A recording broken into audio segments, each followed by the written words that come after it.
Oke, assalamualaikum warahmatullahi wabarakatuh. Ketemu lagi dengan saya Wenda Wayu Kristianto, dosen pengampu mata kuliah perilaku organisasi di kampus STIE PGRI Dewantara Jombang. Ya, oke. Pada kali ini kita masuk ke sesi pondasi dari struktur organisasi. Ya, oke. Baik, yang pertama ya, struktur organisasi. Apa itu? Jadi intinya struktur organisasi itu cara di mana tugas ya atau tanggung jawab itu secara formal itu dibagi ya, istilahnya didistribusikan kepada siapa, ya seperti itu. Ya jadi nanti di dalam sebuah organisasi itu pastinya untuk menuju sebuah visi itu tentunya tidak bisa sendiri.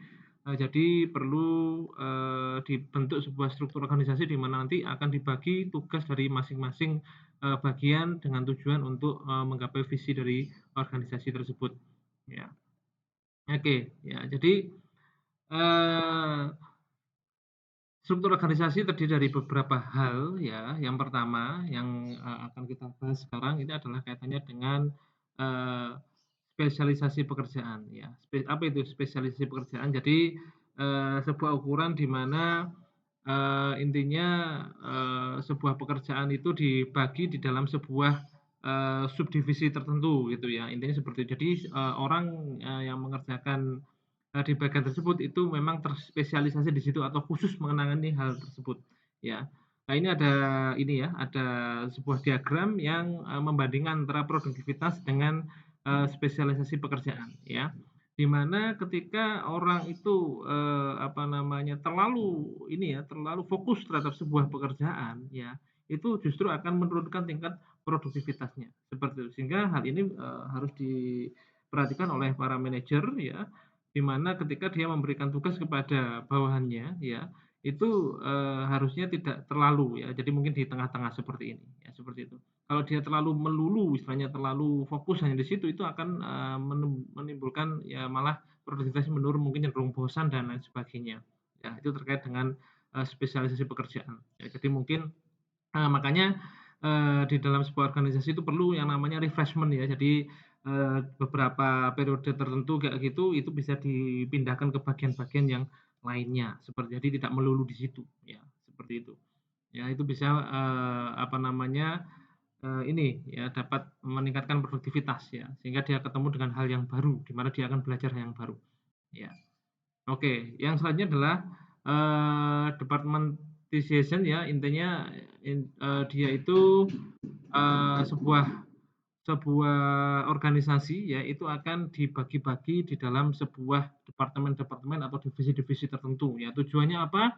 Tujuannya adalah agar ya itu tadi, agar fokus terhadap bidang yang menjadi tanggung jawabnya ya. Nah, departemen-departemen itu tadi dibentuk yang dasarnya adalah yang pertama kaitannya dengan fungsinya, dengan fungsionalnya ya. Jadi terkait tugasnya ya, itu bisa dibagi ya. Kemudian bisa dibagi berdasarkan produk atau jasa yang dihasilkan, misalkan seperti itu ya.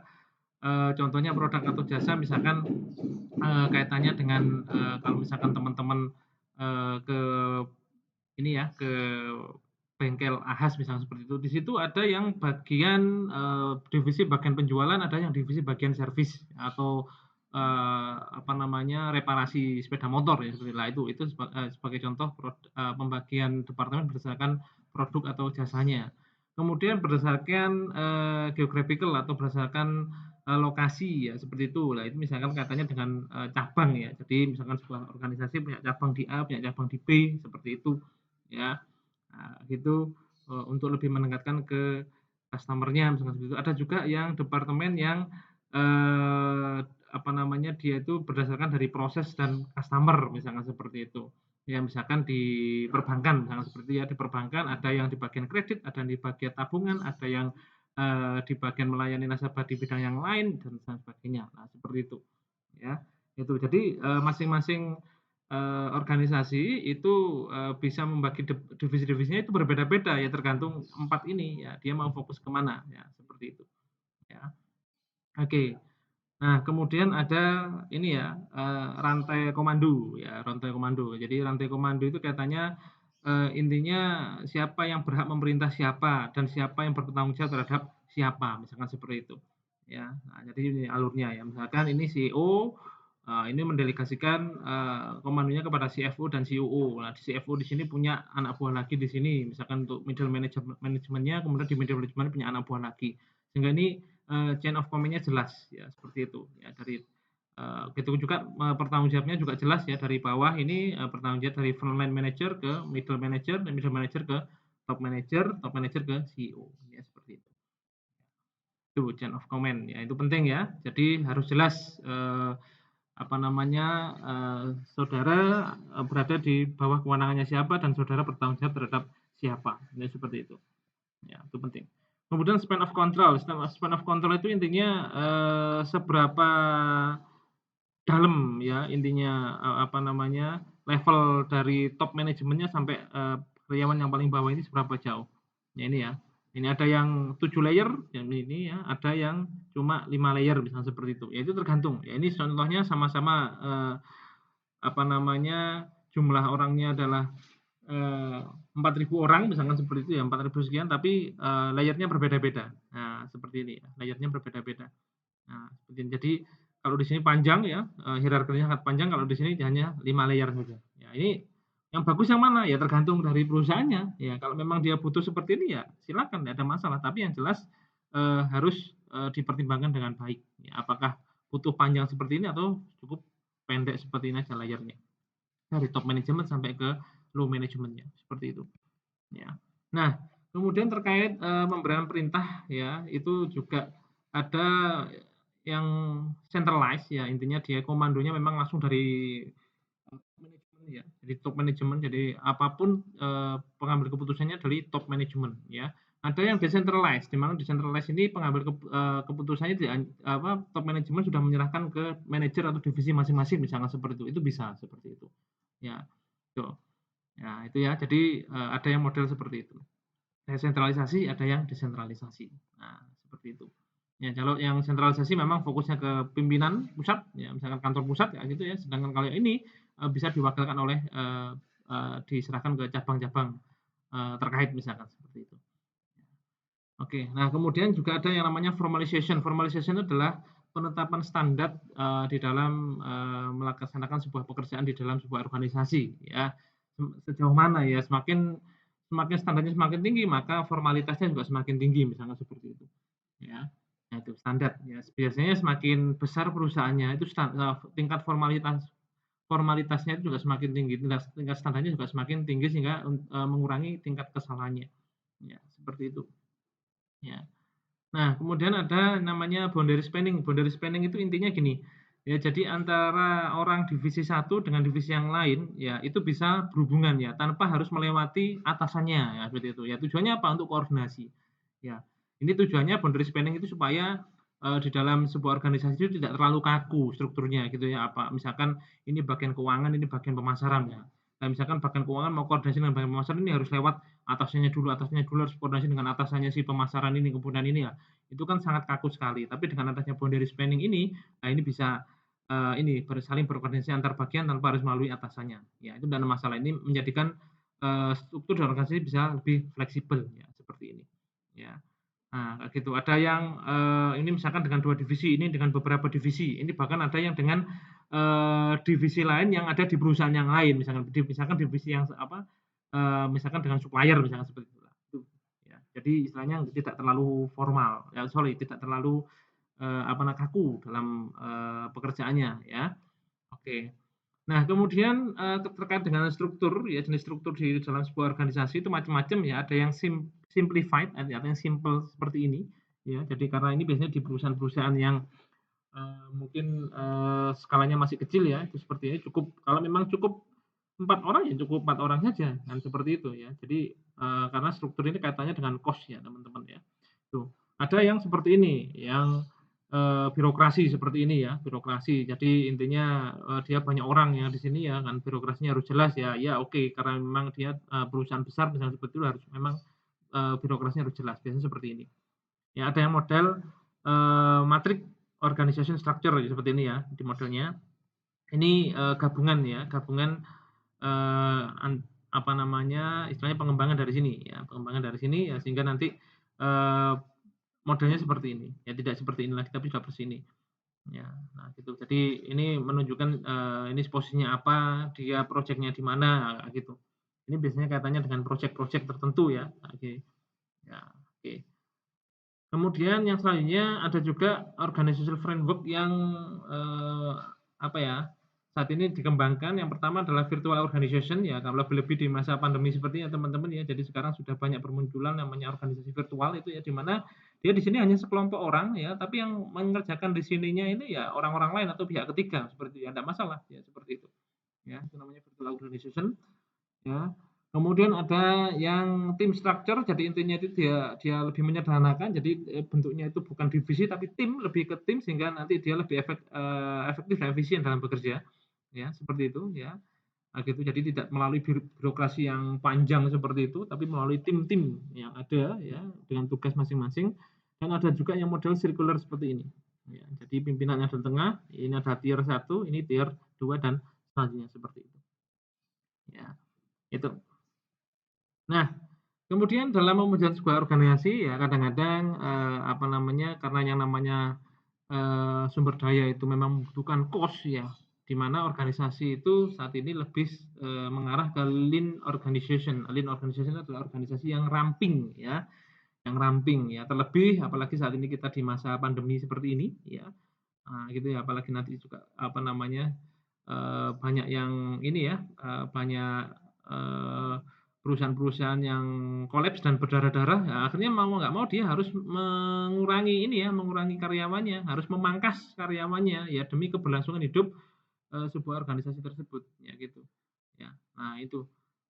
Jadi memang, karena, apa namanya, lean organization ini fokusnya ke sesuatu yang ramping, yang fokus dan fleksibel, intinya di situ. Jadi nggak perlu banyak orang, yang penting pekerjaannya bisa dilakukan. Itu namanya itu, filosofinya dari lean organization ya, dia seperti itu. Oke. Nah, terus kenapa sih kok setiap struktur, perusahaan itu, atau organisasi itu berbeda gitu ya, katakan sama-sama di bidang pendidikan, tapi strukturnya berbeda-beda ya, karena ada 5 hal ini. Yang pertama kaitannya dengan, strategi organisasinya, ya, kemudian dari ukuran organisasinya, ya, kalau memang ukurannya besar ya menggunakan, birokrasi tadi ya, atau menggunakan metrik organization ya, atau mungkin kalau yang, organisasi kecil bisa menggunakan simplified management ya, atau bisa menggunakan virtual juga ya, monggo, ya istilahnya tergantung dari size-nya. Kemudian dari perkembangan teknologi juga, nah ini ya, karena ada perkembangan teknologi akhirnya terjadi tadi virtual organization juga ya. Terus dari lingkungan juga ya, pengaruh dari lingkungan serta, budaya, institution ini maksudnya adalah budaya, ya, budayanya seperti apa, ya kayak gitu. Kalau, misalkan kita di budaya timur seperti Indonesia ini, ya biasanya lebih kita ke birokrasi ya teman-teman ya, birokrasi itu biasanya yang sering dipakai di organisasi-organisasi yang ada di Indonesia, ya seperti itu. Tapi di luar negeri mungkin bisa lebih fleksibel lagi ya, bisa ke apa namanya, metrik ataupun bahkan ke, apa namanya, ini ya, ke yang sirkular dan lain sebagainya. Nah, seperti itu, ya. Tuh, jadi tergantung 5 hal ini, ya. Oke. Nah, terus kemudian apa kaitannya dengan, desain organisasi dengan, perilaku dari karyawannya misalkan gitu tuh.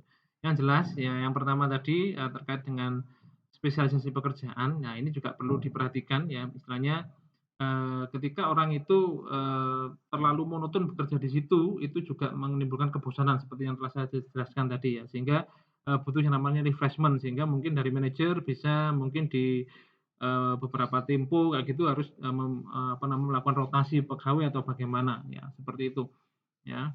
Kemudian span of control ya, jadi manajer juga harus menyadari bahwa, kalau karyawan terlalu diawasi juga tidak nyaman ya seperti itu, kerjanya malah tidak produktif, malah menjadi mungkin nggak nyaman, maka mungkin dia akan akhirnya jadi malas, ya seperti itu ya.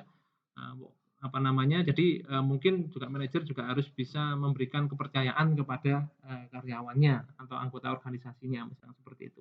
Jadi tidak terlalu, dikontrol secara ketat seperti itu ya. Nah, tapi beberapa waktu diberikan kesempatan untuk, berkreasi, sesuai dengan kreativitasnya misalnya seperti itu, ya.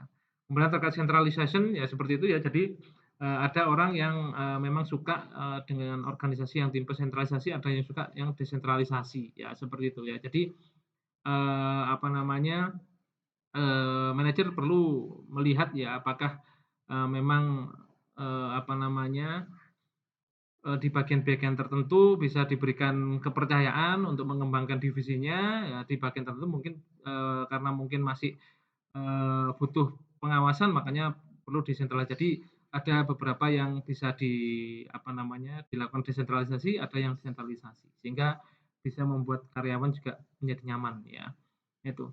Nah, kemudian ini juga ya antara predictability dan autonomi. Jadi predictability itu adalah orang-orang yang suka, ini ya pekerjaannya itu, apa ya, terus berulang ya setiap setiap, setiap, ininya ya ada orang yang memang butuh, apa yang suka bosen ya seperti tadi kayak gitu ya. Nah, itu harus diperhatikan juga dan juga terkait dengan kultur, budaya setempat atau national culture-nya juga ini mempengaruhi juga ya. Misalkan kalau di Jawa misalkan seperti itu sebenarnya cocok dengan, budaya birokrasi misalkan seperti itu. Karena memang orang Jawa itu, budayanya misalkan ewuh pakewuh dengan biasanya terutama dengan orang-orang yang lebih tua, misalkan seperti itu. Tapi, budaya ewuh pakewuh itu akhirnya tidak cocok dengan apa namanya, kehidupan anak anak muda yang sekarang. Misalkan yang sekarang itu cenderung lebih bebas, yang lebih ini, ya di mana apa namanya, tidak harus menunggu senior untuk menjabat di bagian tertentu, tapi yang penting adalah mengutamakan tentang skill-nya, ya seperti itu. Nah, itu tergantung, ya, seperti itu ya. Oke. Nah, itu barangkali teman-teman yang bisa sampaikan terkait dengan dasar struktur organisasi. Untuk bacaan lebih lanjut silakan teman-teman baca bukunya Stephen Robin dan Robert Gardner, ya. Oke, mungkin itu aja yang bisa saya sampaikan hari ini. Terima kasih atas perhatiannya. Saya akhiri, assalamualaikum warahmatullahi wabarakatuh. Salam sejahtera untuk kita.